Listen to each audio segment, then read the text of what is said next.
Dans le cadre de la formation d'initiation à la mentalité de croissance en classe, nous répondons dans cette seconde capsule à la question suivante.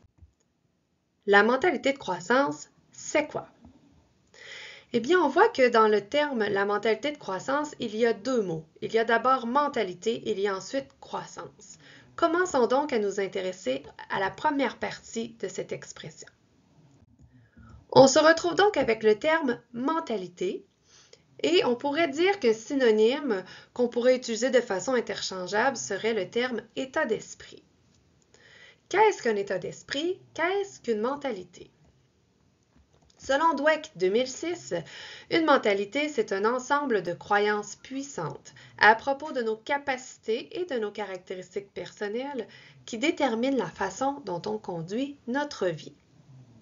Ce qu'on comprend de cette définition, en fait, c'est que ce que la personne va penser d'elle-même, ce que la personne va avoir comme vision de ses capacités, mais également des événements qui lui arrivent, vont la pousser à agir d'une certaine façon, parfois positive, parfois négative. Ce qu'il faut en retenir à tout prix, c'est vraiment que ce qui va se passer au niveau de l'esprit va avoir des conséquences au niveau des actions. Des mentalités ou des états d'esprit, il y en a deux types principaux. C'est ce que les recherches de Carol Dweck ont démontré. Nous avons d'abord d'un côté la mentalité fixe et de l'autre la mentalité de croissance.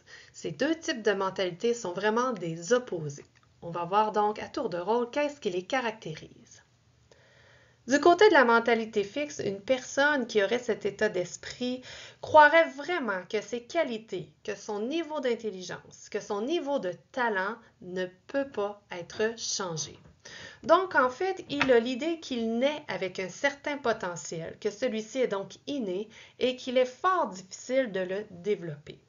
Si par exemple je nais avec un peu moins de facilité en mathématiques, c'est nécessairement que je vais garder cette difficulté-là tout au long de ma vie. Mon niveau d'intelligence dans cette discipline ne peut pas être changé. De la même manière, je pourrais croire que si j'ai un talent ou non en sport, ben ce sera comme ça pour le reste de ma vie. Quelqu'un qui a un état d'esprit fixe va vraiment avoir le besoin impérieux de faire ses preuves de façon continuelle. Pourquoi? Parce qu'en fait, pour cette personne-là, chaque situation est une possibilité de confirmer ou non son intelligence. En effet, lorsqu'un élève va songer à s'engager dans une tâche, il va se poser plusieurs questions comme est-ce que je vais la réussir ou je vais l'échouer? Est-ce que j'en sortirai gagnant ou perdant? Est-ce que j'aurai l'air intelligent? Donc, un élève qui a une mentalité fixe va vraiment poursuivre le but d'avoir l'air intelligent.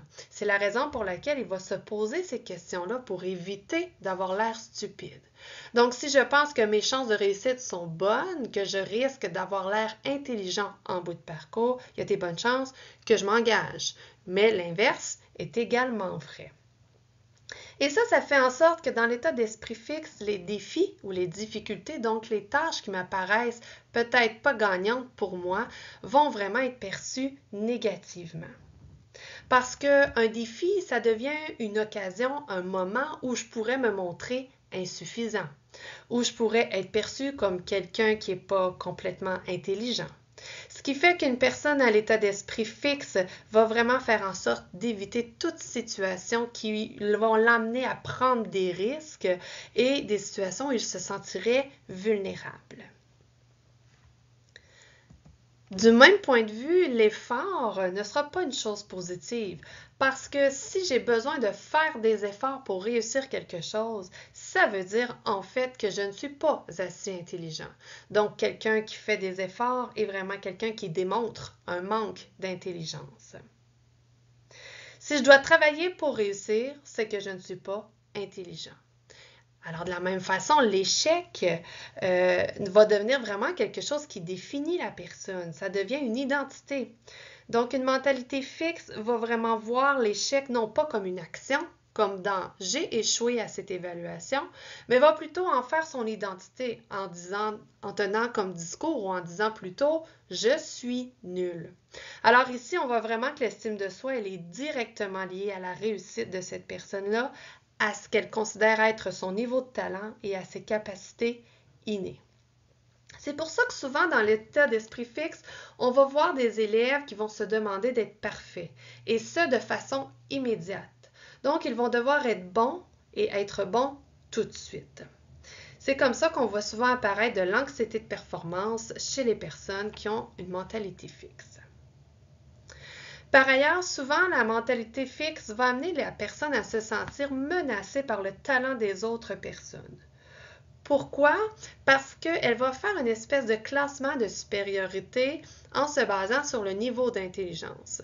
Donc, si cette personne-là, qu'elle voit réussir mieux qu'elle, ça veut dire qu'elle a une intelligence supérieure. Ça veut aussi dire que lui ou elle, comme personne, ne pourra jamais atteindre ce niveau-là puisque son intelligence n'est pas perfectible, puisqu'elle ne peut pas la changer. Alors souvent, il va s'instaurer une espèce de sentiment de compétition entre les élèves lorsqu'ils sont placés dans une mentalité fixe. Une personne à la mentalité fixe va vraiment avoir comme réflexe de se déresponsabiliser de ses échecs, soit en attribuant ça à un manque de talent ou d'intelligence, soit en l'attribuant à une cause externe sur laquelle il n'a pas de contrôle, comme par exemple la difficulté de la tâche, la correction trop sévère de l'enseignant, etc. C'est ce qu'on va appeler le contrôle externe. Je vais y revenir dans une prochaine capsule. De l'autre côté, donc, on se retrouve avec la mentalité de croissance, à l'autre bout du spectre complètement.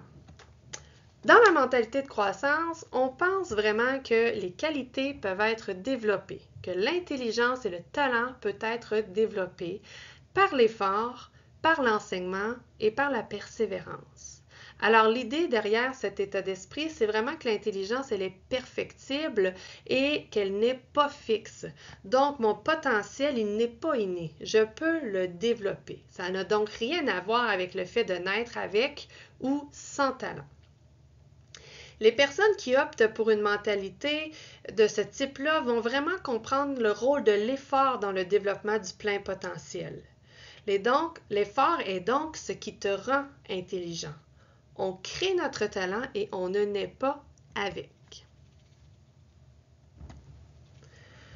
Dans la mentalité de croissance, l'effort va être quelque chose de positif, ce qui fait que l'échec ou les défis vont être vus beaucoup plus positivement. Alors même si cet échec-là à une évaluation, par exemple, pourrait demeurer une expérience douloureuse, on va vraiment plutôt considérer ça comme une occasion d'apprendre et de s'améliorer. L'échec devient donc une façon de se développer. Ainsi, quand on continue à travailler pour mieux comprendre une notion, par exemple, c'est pas pour essayer de réparer une estime de soi qui aurait été secouée, comme c'est le cas au niveau de la mentalité fixe, mais c'est vraiment plutôt une occasion de parfaire ses connaissances. Dans la même veine, les défis deviennent stimulants. Ils sont perçus positivement. Ce sont d'incroyables occasions pour apprendre. Le seul risque qu'on y voit, qu'on perçoit dans le fait de s'engager dans un défi, c'est celui de prendre la chance de s'améliorer. Alors, autant saisir l'occasion. Dans la mentalité de croissance, on va dire que les élèves qui sont davantage de ce côté-là du spectre vont vraiment accorder de l'importance au processus d'apprentissage plutôt qu'aux résultats. Et c'est d'ailleurs ce qui va faire qu'ils vont aimer davantage ce qu'ils font. Parce qu'ils n'aimeront pas la tâche ou le projet proposé parce qu'ils ont obtenu un bon résultat ou parce qu'ils l'ont bien réussi, parce que leur estime d'eux-mêmes a été boostée par la tâche, ce qui est le cas dans la mentalité fixe. Ils vont au contraire aimer la tâche dans tout ce qu'ils ont appris tout au long de celle-ci.